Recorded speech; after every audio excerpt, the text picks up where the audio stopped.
Shalom saudara sekalian, apa kabar? Saya harap semua yaitu baik-baik dan sehat-sehat di dalam Tuhan. Yang penting yaitu kita semangat terus, maju terus bersama Tuhan kita Yesus Kristus. Sebelum kita masuk dalam firman, mari kita berdoa terlebih dahulu. Bapak, sekali lagi kami mengucap syukur, terima kasih. Kami tahu segala sesuatu yang Kau lakukan dulu, sekarang, selama-lamanya adalah baik untuk kebaikan kami dan untuk kemuliaan Engkau di dalam kehidupan kami.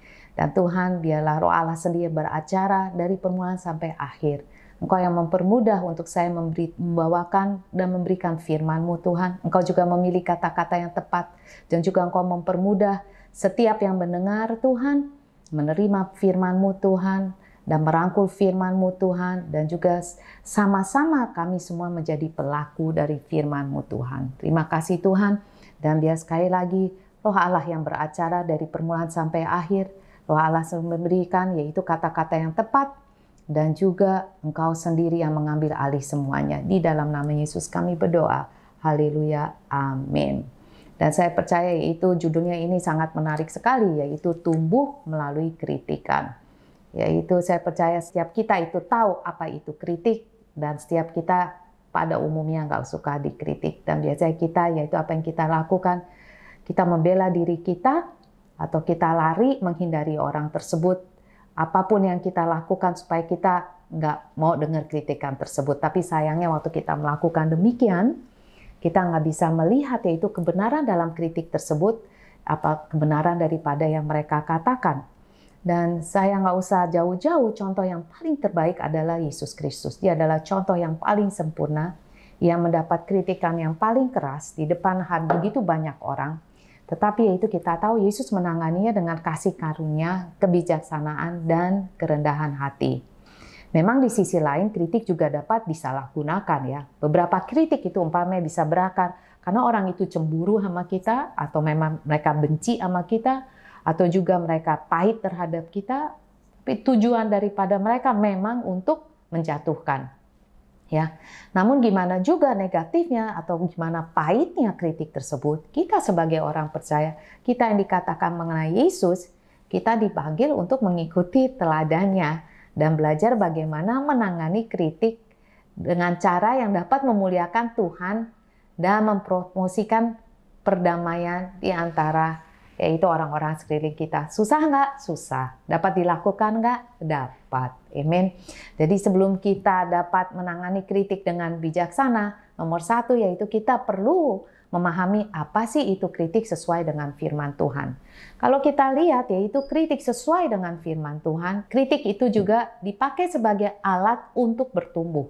Pernah nggak saudara pikir sejauh itu? Jarang ya.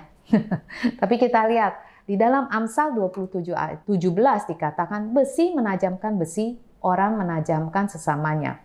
Kritik itu dapat membangun dan dapat membantu kita untuk melihat area yang kita tidak dapat lihat. Artinya our blind spot. Ya, yaitu umpamanya di belakang. Saya mami ada kena tinta di belakang atau ada kotoran. Bisa nggak saya lihat? Saya nggak bisa lihat. Tetapi yaitu 10.000 orang bisa lihat. Bajunya kotor. Tapi kalau saya, enggak, baju saya nggak kotor. Ada orang kedua, baju kamu kotor. Enggak, saya nggak kotor. Di belakang loh. Enggak, nggak kelihatan. Nah, itu ya. Dari sebab itu, sebelum kita bilang enggak, kita periksa dulu. Benar nggak ya baju saya kotor di belakang? Benar nggak? Ya, dari sebab itu kritik sebetulnya juga dapat membangun kita karena dia tahu yaitu kita punya kelemahan atau blind spot. Ya, dan hal yang berikutnya juga kita harus tahu bukan kita aja yang dapat kritik, satu dunia pun pernah dikritik ya. Matius 5 ayat 11 dikatakan, berbahagialah kamu jika karena aku kamu dicela dan dianiaya dan kepadamu difitnahkan segala yang jahat. Ayat 12, bersukacita dan bergembiralah karena upahmu besar di sorga, sebab dengan demikian juga telah dianiaya nabi-nabi yang sebelum kamu. Jadi artinya nggak ada satupun orang terbebas dari kritik. Yesus aja yang begitu sempurna juga dikritik. Nabi-nabi yang luar biasa, ada roh Allah di dalam kehidupan mereka juga dikritik. Ya, jadi kalau mamanya orang mengkritik kita, ya lumrah.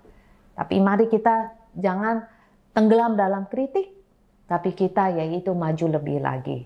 Dan jika kita mengabaikan kritik, kalau kita bilang yaitu Dia lagi. Akhirnya kita sendiri yang rugi, saudara. Amsal 12 ayat 1 dikatakan, siapa mencintai didikan, mencintai pengetahuan. Tetapi siapa yang membenci teguran adalah dungu. Benar, saudara, ini firman yang katakan, yaitu kita yang dungu kalau kita mengabaikan teguran-teguran orang. Kalau memang itu benar, kenapa kita nggak bisa menerimanya? Yaitu kalau kita mengabaikan, kita nggak mau menerima teguran, yaitu akhirnya, yaitu kita stagnasi di sini aja. Yaitu kita nggak bisa maju, saudara. Secara rohani, secara jasmani, kita nggak bisa maju, sayangkan, saudara. Bahkan Alkitab yaitu mendesak kita untuk menerima koreksi, untuk kita dapat bertumbuh. Ya, dikatakan di sini juga, seperti yang saya katakan, Yesus pun dikritik keras.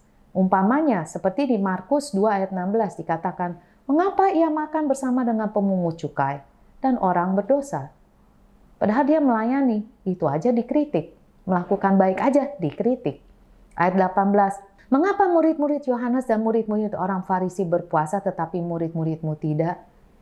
Ya, ayat 24, mengapa mereka berbuat sesuatu yang tidak diperbolehkan pada hari Sabat? Mereka yang bersama Yesus juga dikritik. Ya, tapi jangan sekali lagi kita cepat-cepat panas hati, jangan. Ada beberapa langkah di sini yang saya pelajari, yaitu bagaimana sih kita menghadapi kritik itu. Saya pelajari yaitu dari firman seperti Yesus adalah contohnya. Yaitu mari kita dengan kerendahan hati kita menerima kritik tersebut.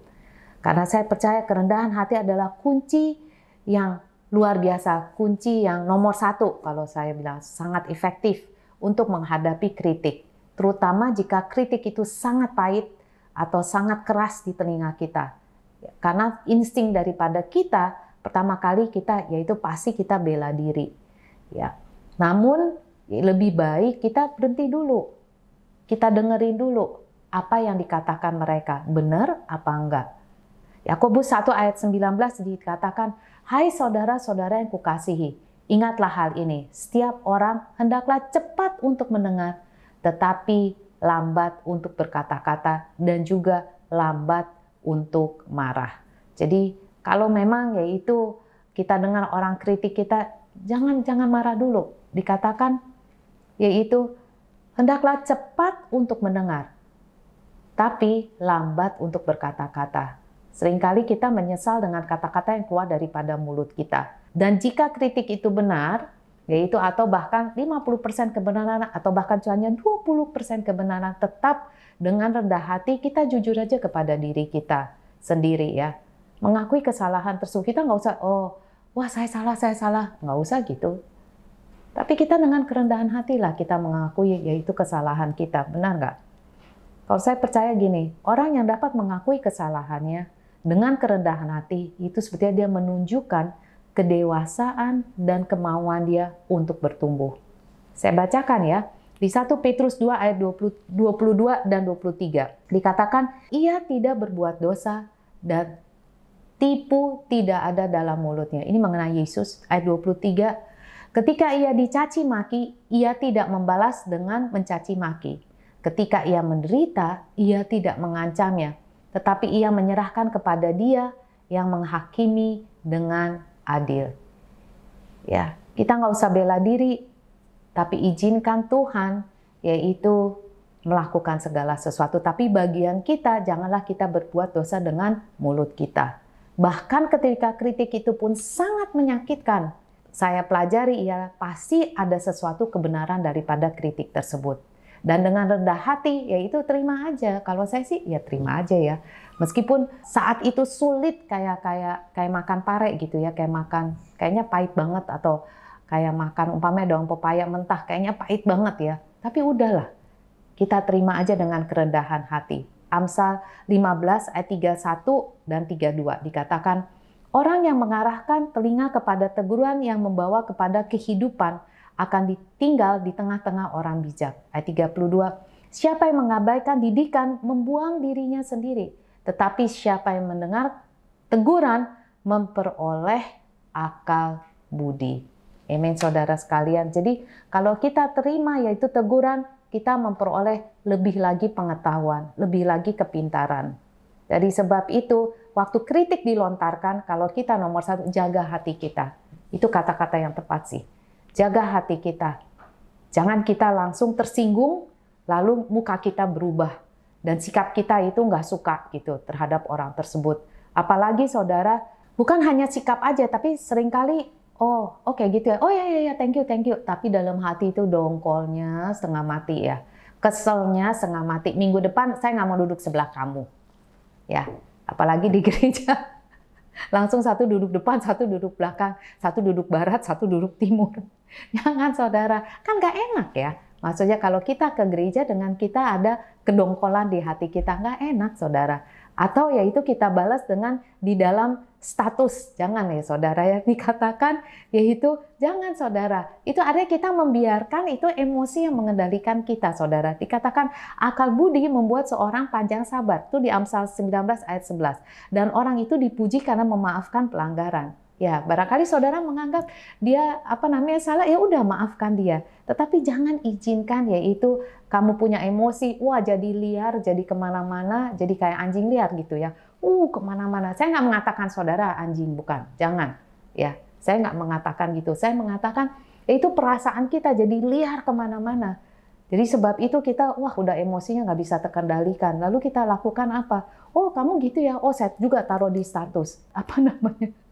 Saya tuh baca status-status orang, saya pikir, aduh, ya, jangan saudara, ngeri saudara ya, ngeri banget. Dan juga please ya, jangan kita pakai yaitu firman Tuhan untuk saling membunuh satu sama yang lain ya. Wah itu bahaya saudara, sangat disayangkan. Ingat, firman Tuhan itu pedang roh saya tahu untuk membunuh si iblis, tapi bukan untuk saling membunuh satu sama yang lain. Amin saudara. Dari sebab itu, mari saudara ya, kita menanggapi kritik itu dengan bijaksana. Karena apa? Karena kita semua dipanggil untuk menanggapinya dengan kasih. Ingat lagi, seperti Kristus, kita mau seperti Kristus, mari kita menanggapinya dengan kasih. Karena apa? Dimanapun saudara berada, yaitu saudara mewakili Kristus. Sikap kita, tindakan kita, kata-kata kita, semua yaitu mewakili Kristus. Dari sebab itu kita harus hati-hati, bijaksana. Amin. Galatia 6 ayat 1 dikatakan, saudara-saudara, kalaupun seorang kedapatan melakukan sesuatu pelanggaran, maka kamu yang rohani, amin, saudara menganggap diri kita lebih rohani, harus memimpin orang itu ke jalan yang benar dalam roh, lemah lembut sambil menjaga dirimu sendiri supaya kamu juga jangan kena pencobaan. Tadi saya katakan yaitu kepada krumen di sini, saya bilang iya ya, kalau orangnya dikasih tahu ada aja jawaban rasanya, aduh gue sebel banget, ya udahlah saya nggak usah kasih tahu kamu lagi, udah terserah dah jatuh ke lubang, udah biar dia jatuh ke lubang. Biar tak kalau kepentok rasain lu pala lu ke tembok, kena dah lu, iya kan? Jujur, oke? Tapi kita sebagai orang percaya nggak bisa, saudara. Dia katakan kamu yang rohani harus memimpin orang itu ke jalan yang benar. Jadi saudara yang dikritik bahkan harus memimpin mereka ke jalan yang benar, yaitu dalam roh lemah lembut. Yaitu artinya apa? Roh yang tetap mengasihi, roh dengan yang rendah hati, dengan pikiran yang dingin, kepala dingin, tetap kita harus yaitu dalam menjaga diri kita supaya kita jangan masuk dalam pencobaan. Amin. Kalau saudara distatusin, lihat diri lu sebelum lu ngomong apa-apa segala macam. Ya, artinya saudara sudah masuk dalam pencobaan. Kalau satu duduk barat, satu duduk timur, sudah masuk dalam pencobaan. Ya, hati-hati saudara ya. Kalau umpamanya satu udah, saya nggak mau lihat muka dia, yang satu mengelak, kita artinya sudah masuk dalam pencobaan. Amin. Dari sebab itu, kita harus bijaksana. Kita harus dekat dengan Tuhan, tahu apa yang firman Tuhan itu katakan, dan menjadi pelaku firman Tuhan. Ya, kita harus tahu kapan kita harus bicara, kapan kita harus diam. Jangan kita, yaitu kalau saya bilang, orang kasih tahu kita, waduh kita nyerocos saja terus, jangan saudara. Tapi kita harus itu diam aja. Kita berhikmat, kita bijaksana. Kalau saudara bilang, ya Tuhan ampuni saya dah kalau saya gregetan sama orang yang lagi ngomong di depan saya. Tapi Engkau Tuhan, Kau penuh kasih, kasih saya yaitu hikmat, kasih saya yaitu kasih, sehingga saya bisa melihat Dia yaitu penuh dengan kasih Tuhan. Amin. Seperti Yesus juga waktu Dia disalibkan, waktu setelah itu apa yang terjadi? Dia dibawa di hadapan Herodes, tetapi kita lihat ya, Yesus nggak banyak bicara. Karena gimana juga orang bilang Dia telah menghujat Allah, yaitu menyamakan diri dengan Allah. Apapun yang Dia katakan, orang tetap mengatakan Dia menghujat Allah. Ayat Lukas 23 ayat 9 dikatakan, Ia mengajukan banyak pertanyaan kepada Yesus, tetapi Yesus tidak memberi jawaban apapun.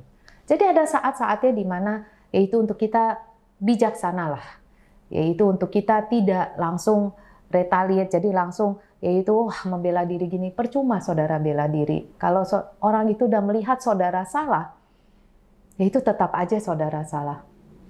Lebih baik kita diam diri aja dan mengizinkan yaitu Tuhan bekerja dalam kehidupan kita. Kita juga berdoa Tuhan bekerja dalam kehidupan Dia. Dan yaitu hal-hal yang demikian tanpa kita sadari, yaitu kritik-kritik tersebut itu dapat membentuk saudara, membentuk pola pikiran saudara, membentuk hati saudara. Coba deh perhatikan. Umpamanya orang kalau kecil dikatakan, kamu mukanya bundar, kamu gini, kamu gitu. Tanpa saudara sadar, yaitu kritikan tersebut, kata-kata tersebut, membuat saudara jadi minder, membuat saudara nggak bisa percaya diri, meskipun saudara adalah ciptaan baru. Dari sebab itu, yaitu kita harus belajar melepaskan kepahitan tersebut, melepaskan yaitu segala sesuatu yang negatif tersebut, lepasin, datang kepada Tuhan. Saya tahu kekuatan saya nggak bisa, tapi saya bisa datang kepada Tuhan. Tuhan, saya mau lepaskan semua kepahitan ini. Hasil kritikan itu saya lepaskan semuanya itu. Ya, saya memilih Tuhan untuk mengampuni dan saya memilih untuk hidup dalam perdamaian. Itu bisa, saudara. Efesus 4 ayat 31 dikatakan, segala kepahitan, karena kritik itu bisa menghasilkan akar kepahitan dalam saudara. Segala kegeraman, yaitu saudara geram dan marah, segala kemarahan, itu waktu saudara dikritik, saudara geram dan marah, meskipun nggak saudara maki orang tersebut, tapi bisa aja dalam hati saudara. Saudara kan bilang kayak gini, entar lihat lu sendiri, lu kritik gua lihat lah, entar lu kalau lu rasain sendiri. Kalau kita mengatakan gitu, sebetulnya itu dendam dan marah dalam hati kita. Kalau enggak, kita nggak mengatakan kayak gitu. Kalau kita sayang orang, kita nggak mungkin, gua lihat lu, entar lu pokoknya lu rasain dah lu sendiri. Ya enggak kan? Gitu. Kita nggak mau orang yang kita kasihi merasakan kesulitan kita, enggak. Kita mau hidup mereka lebih baik. Jadi kalau orang suka mengatakan gitu, artinya, waduh, ya banyak geram dan banyak pahit, ya. Dikatakan segala kepahitan, kegeraman, kemarahan, pertikaian dan fitnah hendaklah dibuang dari antara kamu. Jauh-jauh, saudara. Demikian pula segala kejahatan, ya. Ayat 32, tetapi hendaklah kamu ramah seorang terhadap yang lain. Penuh kasih mesra, saling mengampuni. Kalau kita nggak mengampuni, nggak mungkin kita mengasihi juga. Vice versa juga, kalau kita nggak mengasihi, kita nggak mungkin mengampuni. Karena kita mengasihi, dari sebab itu kita dapat dengan mudah mengampuni. Ya, orang lebih mudah yaitu mengampuni umpamanya kepada kekasihnya. Oh, cepet banget waktu pacaran, lu cepet banget mengampuninya. Ya, tapi kalau udah berapa lama, gitu ya. Dari sebab itu kalau umpamanya kita penuh kasih, pasti kita dapat mengampuni. Sebagaimana Allah di dalam Kristus telah mengampuni kamu. Dari sebab itu kita memilih yaitu untuk hidup dalam perdamaian dan daripada konflik. Ayatnya sekali lagi, ada lagi Roma 12 ayat 18. Sedapat-dapatnya kalau hal itu bergantung kepadamu, artinya yaitu saudara yang dapat pilihan itu di tangan saudara, hiduplah dengan perdamaian dengan semua orang. Saya sampai garis bawah ini semuanya. Dan itu sebetulnya bagus buat ayat hafalan. Roma 12 ayat 18. Sedapat-dapatnya kalau hal itu bergantung kepadamu, hiduplah dalam perdamaian dengan semua orang. Saudara bisa menuliskan, yaitu saya memilih untuk hidup dalam perdamaian dengan semua orang. Amen. Artinya semua orang, sama orang yang kamu benci, sama orang yang mengkritik kamu, sama siapa aja, kita memilih untuk hidup berdamai dengan mereka. Kalau mereka nggak mau damai sama saya gimana? Ya nggak apa-apa. Pokoknya hati saya bersih. Saya nggak ada dendam sama kamu, hati saya bersih, saya memilih untuk hidup berdamai dengan kamu. Amin. Kan aneh kan ya kalau di sini nggak hidup damai, entar di sorga gimana? Masa satu utara, satu selatan? Ya nggak mungkin lah ya. Satu di kiri Yesus, satu di kanan Yesus gitu. Ya nggak mungkin lah ya. Jadi kita memilih untuk hidup damai sama siapa aja, hidup damai. Amin. Ya, dan jangan sekali lagi izinkan yaitu kritik masa lalu itu menentukan siapa diri saudara. Ya, mungkin kritikan itu tanpa saudara sadari seperti yang saya katakan telah membentuk identitas saudara, membuat saudara jadi minder dan segala sesuatu. Jangan. Tapi lepaskan luka-luka itu kepada Tuhan, izinkan Tuhan yaitu menyembuhkan hati saudara. Amin. Nah, sampai situ dan kesimpulannya hari ini ialah kritik merupakan bagian yang tak terelakkan dari kehidupan setiap manusia. Tapi cara kita menanggapi kritik tersebut akan sangat mempengaruhi kesehatan kita. Amin. Yaitu jangan saudara yaitu darah tinggi, sakit jantungan, atau stres, malam nggak bisa tidur karena apa? Karena kritik tersebut. Dan juga bahkan pertumbuhan rohani saudara. Ingat saya katakan saudara jadi jauh sama Tuhan gara-gara hanya menyimpan dendam atau kritik tersebut. Jangan, rugi saudara. Buat apa sih kehilangan berkat cuma gara-gara kritikan? Tuhan seringkali memakai kritik, ingat ya, sebagai alat yaitu untuk mengikis karakter lama kita. Yang kita nggak bisa lihat, izinkan Tuhan. Barangkali karena Tuhan udah kasih tahu, kita nggak dengerin Tuhan, maka Tuhan harus pakai orang lain, benar nggak? Untuk memberitahu kita, ya udah, kita terima, kita bilang terima kasih Tuhan, kita perbaiki diri kita, sehingga kita lebih lagi seperti Kristus, benar nggak? Dan biarlah kritik-kritik tersebut, yaitu untuk kita dapat maju lebih lagi. Kalau kita tahu yaitu masalahnya apa, untuk kita yaitu perbaiki diri kita, bahkan kita bertumbuh lebih lagi. Dan kita juga sekali lagi memilih untuk melepaskan kepahitan tersebut. Dan meningkatkan diri kita, yaitu dengan kritik-kritik tersebut. Kalau saya boleh katakan, biarlah kritik tersebut menjadi batu loncatan dalam kehidupan kita. Kalau orang bilang mengatakan, kok kamu makannya berantakan? Oh thank you. Memperbaiki diri kita kan supaya kita makannya nggak berantakan, bener nggak? Atau dia bilang, kok bicaranya kayak gitu sih? Oh thank you. Nah kita belajar bagaimana bicara dengan baik atau melakukan sopan santun lebih baik. Makanya saya katakan, pakailah kritik tersebut untuk menjadi batu loncatan bagi saudara. Amin saudara. Dari sebab itu, ini pertanyaan refleksi ya bagi saudara yang dapat menolong saudara. Bagaimana biasanya saya menanggapi kritik selama ini, gimana sih kita jujur? Dan saya harap firman ini dapat membantu saudara. Dan yang kedua, apakah saya bersedia belajar untuk dikoreksi oleh orang lain? Melalui firman ini saya harap kita lebih terbuka, yaitu kepada orang yang menegur kita. Dan jangan, yaitu ada jawaban, jangan saudara. Diam dulu, terima dulu aja. Kalau memang itu benar, kita perbaiki diri kita. Kalau nggak benar, ya udah sisihkan saja. Ya. Dan ketiga, janganlah izinkan sekali lagi kritik yang lama itu disimpan dalam hati kita dan akhirnya membentuk karakter kita yang tidak sesuai ya dengan firman Tuhan ataupun membuat kita orang menjadi sangat negatif atau pahit hati. Amin saudara, mari kita berdoa.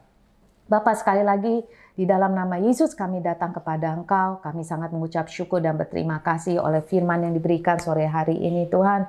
Ampunilah kami Tuhan atas segala sesuatu dosa-dosa kami, Tuhan, dan ampunilah kami jika kami yaitu ada kemarahan di hati kami, Tuhan, atau perasaan dendam di hati kami, Tuhan, ataupun kepahitan itu yang sudah begitu lama kami simpan. Ampuni kami, Tuhan, pada saat ini kami mau melepaskan setiap luka kritik tersebut, Tuhan, di dalam nama Yesus Kristus.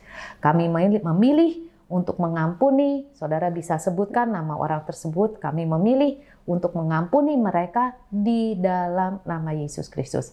Pada saat ini Tuhan, berikan saya hikmat Tuhan, untuk menghadapi kritik apapun Tuhan. Karena saya teguh di dalam Engkau, saya tahu diri saya adalah anak-Mu Yesus Kristus. Dan saya tidak akan terpengaruh oleh kritikan apapun, tetapi saya mengucap syukur, saya boleh bertumbuh lebih lagi, melalui kritikan-kritikan tersebut.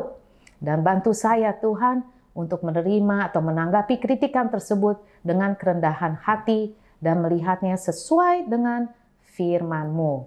Dan Roh Kudus, Engkau bantu saya untuk dapat melewati semua itu, dan biarlah saya lebih serupa seperti Kristus di dalam nama Yesus Kristus. Dan di dalam semuanya itu biarlah saya selalu menjadi cermin daripada kasih-Mu ya Yesus. Dimanapun saya berada, biarlah saya selalu menjadi cermin daripada kasih-Mu. Terima kasih Tuhan untuk firman-Mu Tuhan yang menegur kami Tuhan. Terima kasih Tuhan untuk firman-Mu yang menegur kami Tuhan. Karena melalui teguran ini Tuhan, kami boleh bertumbuh lebih lagi di dalam Engkau. Lebih teguh lagi iman kami di dalam Engkau. Terima kasih Tuhan. Dan sebagai hamba-Mu Tuhan, biarlah tingkap-tingkap surga itu dibukakan bagi saudara sekalian semua, dimanapun saudara berada. Biarlah hujan berkat melimpahi kehidupan saudara secara rohani maupun secara jasmani. Biar ketua tangan saudara diurapi oleh Tuhan untuk dapat menghasilkan penghasilan yang baik bagi saudara dan memberi kecukupan bagi saudara. Dan kami juga berdoa biarlah kesehatan daripada Engkau Tuhan melimpahi kehidupan saudara. Apapun yang saudara sakit, saya percaya pada saat ini juga Tuhan sanggup menjamah saudara dimanapun saudara berada dan menyembuhkan saudara di dalam nama Tuhan Yesus Kristus. Terima kasih Tuhan, dan kami percaya satu diselamatkan, seluruh rumah tangga kami diselamatkan. Dan kami juga berdoa biar persekutuan daripada Allah Bapa, Allah Anak, Allah Roh Kudus menyertai saudara sampai Maranatha. Di dalam nama Yesus kami semua berdoa. Haleluya. Amin. Tuhan Yesus memberkati saudara. Sekali lagi, maju terus, semangat terus bersama Tuhan kita Yesus Kristus. Tuhan Yesus memberkati dan kami semua mengasihi saudara.